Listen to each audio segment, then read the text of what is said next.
Salut, que Dieu vous bénisse et merci de prendre encore le temps de visionner cette vidéo.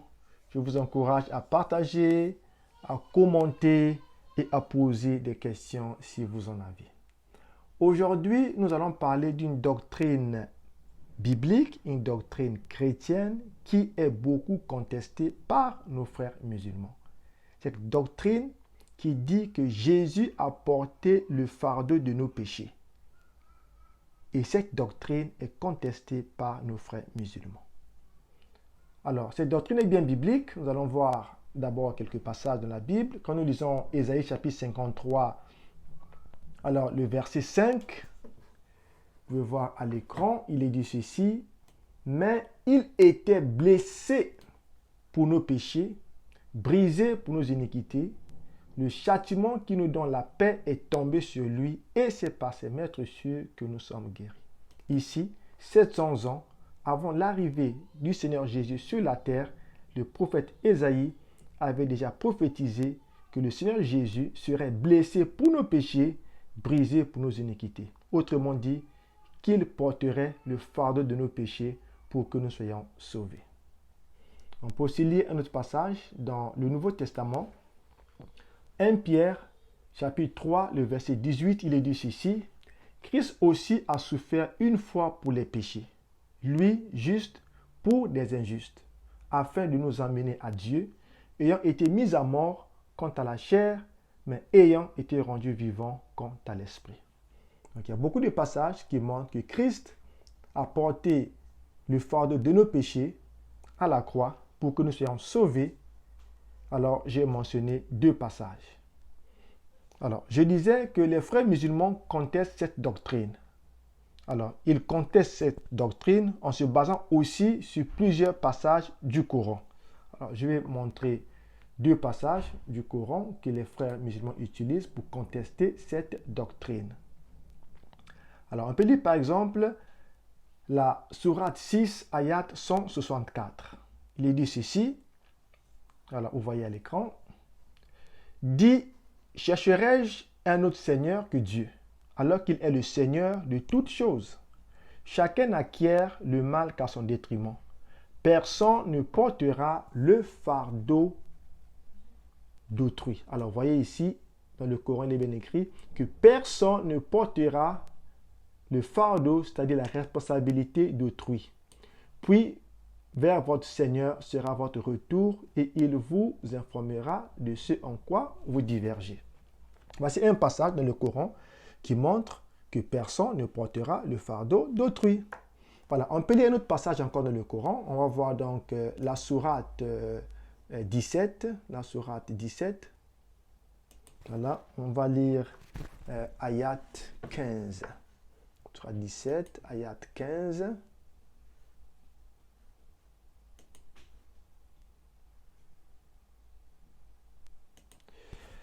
Voilà, la sourate 17, ayat 15 nous dit ceci. Voilà, on va lire deux versions. Il y a la version classique. Il est dit ceci. Quiconque prend le droit chemin ne le prend que pour lui-même. Et quiconque s'égare ne s'égare qu'à son propre détriment. Et nul ne portera le fardeau d'autrui. Et nous n'avons jamais puni un peuple avant de lui avoir envoyé un message. Voilà, on peut lire cette traduction qui est aussi juste en bas. La traduction submission.org, il est dit ceci. Quiconque est guidé pour son propre bien et quiconque s'égare le fait à son propre détriment. Aucun pécheur, regardez bien, aucun pécheur ne portera les péchés de quelqu'un d'autre. Nous ne punissons jamais sans envoyer d'abord un messager. Alors voici deux passages dans le Coran que les frères musulmans utilisent pour contester la doctrine chrétienne qui dit que Jésus a porté le fardeau de nos péchés. Alors dans cette vidéo, je vais faire trois choses. La première chose, je vais démontrer que le Coran lui-même se contredit sur ce point. La deuxième chose, je vais montrer que le prophète Mohammed est un faux prophète parce qu'il dit des choses qu'Allah n'a pas dites.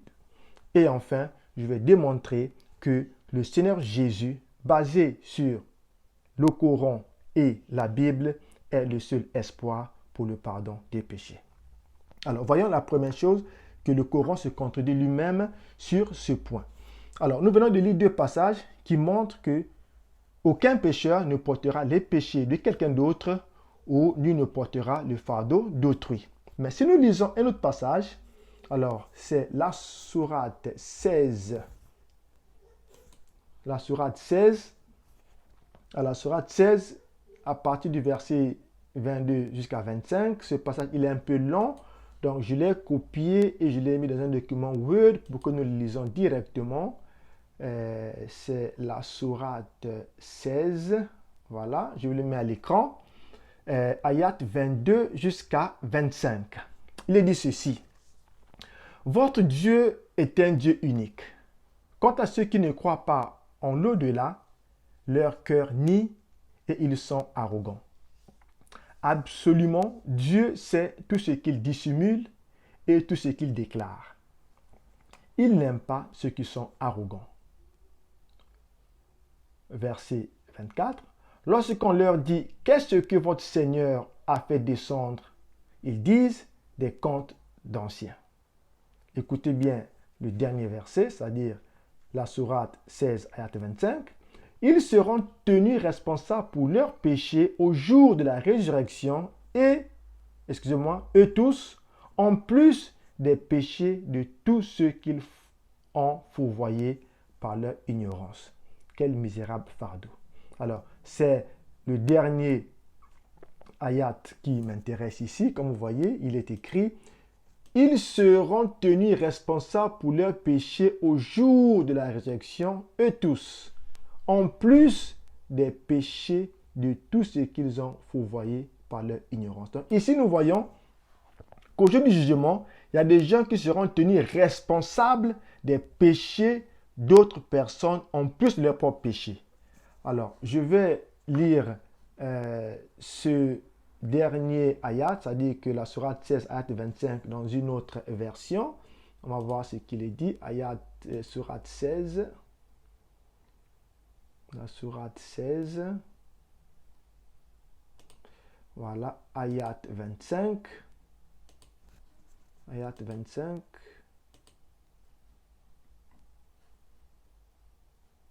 Ah, excusez-moi, je me suis un peu embrouillé avec ma souris ici. Je vais retourner rapidement.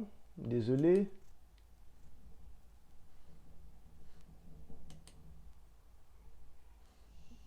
Voilà, nous y sommes. Sourate 16, ayat 25.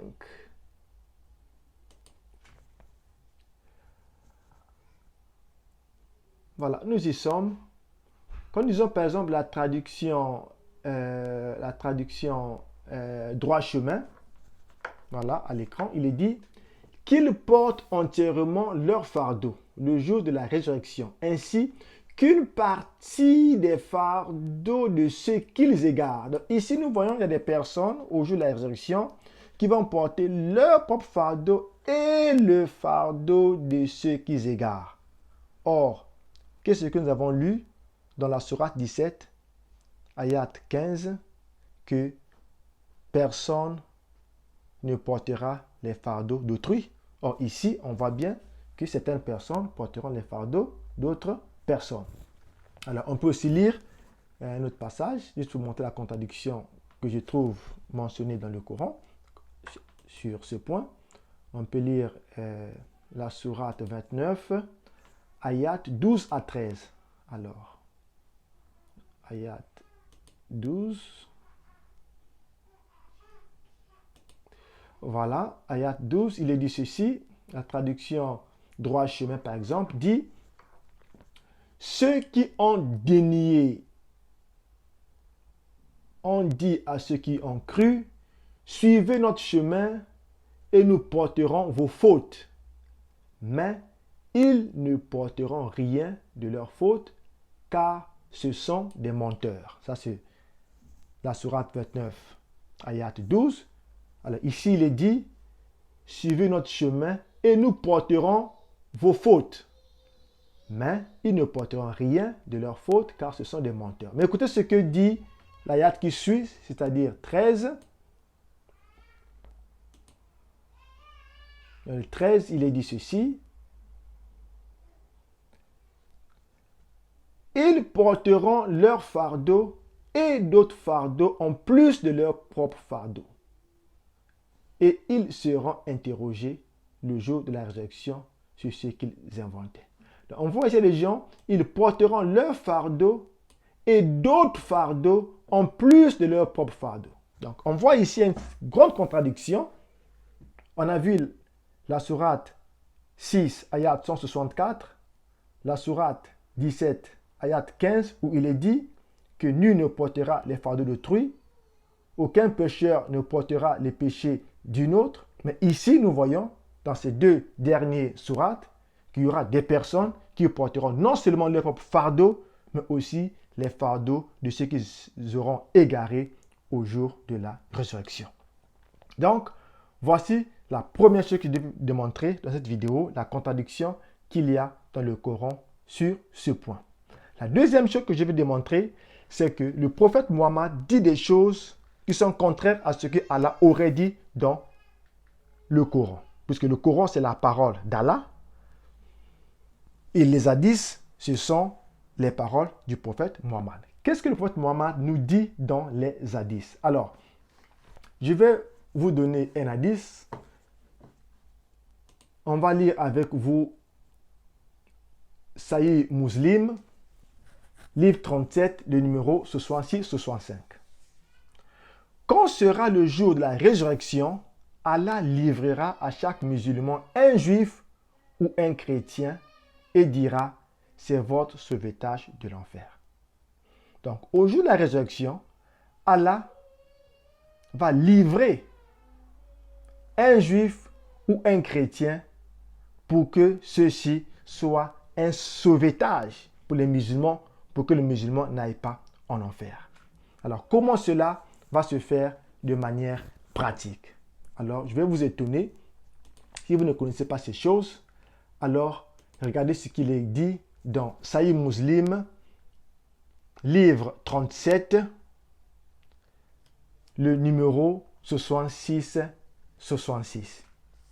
L'apôtre d'Allah a dit, aucun musulman ne mourra sans qu'Allah n'admette à sa place. Alors, il faut que je bouge un peu pour que vous puissiez voir tout le texte.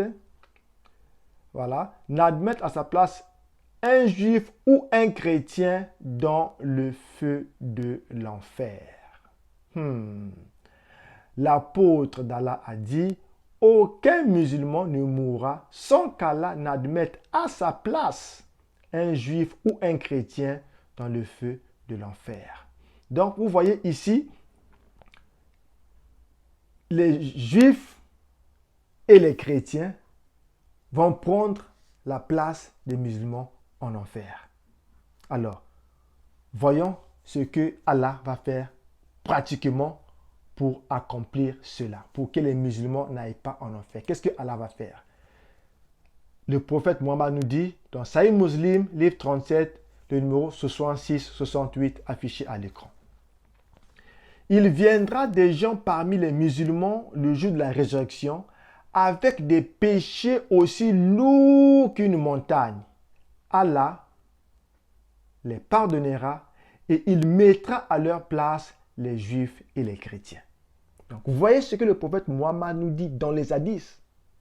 Que le jour de la résurrection viendra beaucoup de musulmans avec des péchés aussi lourds qu'une montagne et Allah va les pardonner et va prendre les juifs et les chrétiens pour mettre à leur place. Autrement dit, les juifs et les chrétiens vont donc prendre les péchés des musulmans pour que les musulmans aillent au paradis.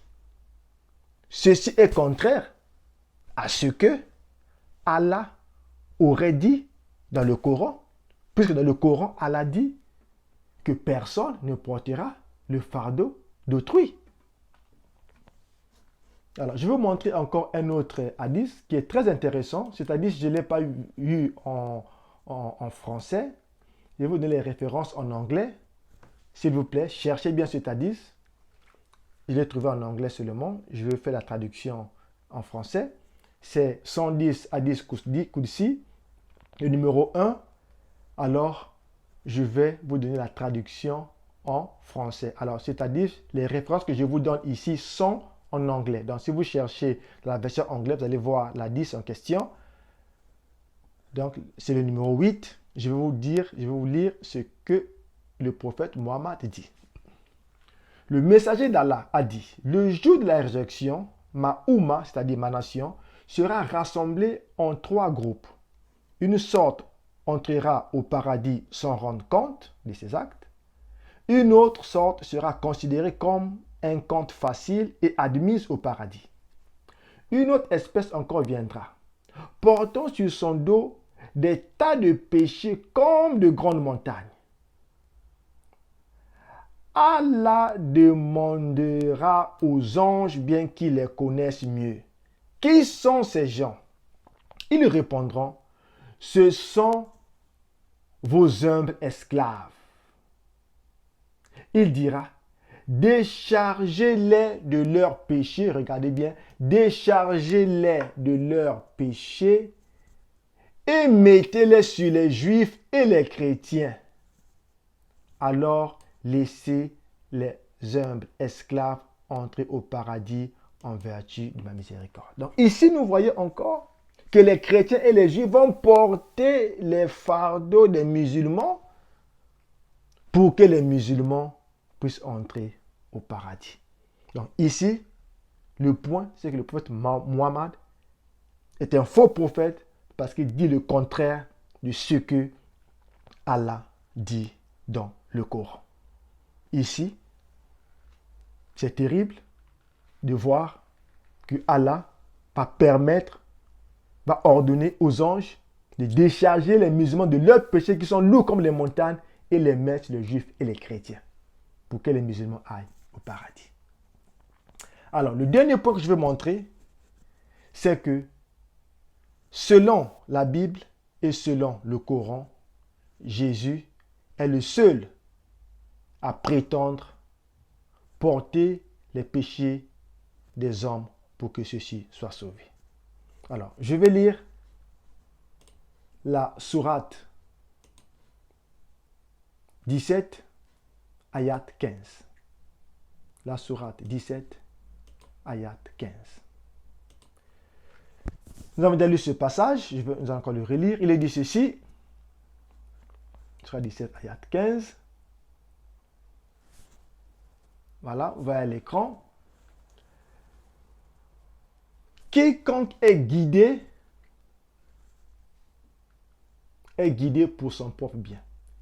Et quiconque s'égare le fait à son propre détriment. Aucun pécheur ne portera les péchés de quelqu'un d'autre. Nous ne punissons jamais sans envoyer d'abord un messager. Donc ici, dans la sourate 17, ayat 15, il est bien écrit, aucun pécheur ne portera les péchés de quelqu'un d'autre. Ce passage ouvre une grande porte. Si aucun pécheur ne peut porter les péchés d'un autre, parce que tu as déjà tes propres péchés, tu es déjà sous le jugement de Dieu, donc c'est normal que tu ne sois pas capable de porter les péchés d'une autre personne, ça ouvre une porte dans ce sens qu'une personne qui n'a pas de péché peut prétendre être capable de porter les péchés d'une autre personne. Or, quand nous lisons le Coran, quand nous lisons la Bible, il n'y a qu'une seule personne qui n'a pas de péché et c'est cette personne qui peut prétendre porter les péchés de l'humanité. Ce n'est pas le prophète Mohammed. Si tu penses que c'est le prophète Mohammed, non, c'est faux parce que le prophète Mohammed était un pécheur comme tous les hommes. Si je vais vous donner un passage rapidement pour montrer que le prophète Mohammed n'est pas candidat à prétendre porter les péchés de l'humanité. La sourate 40, ayat 55, il y a beaucoup de passages, je vous donne seulement un seul.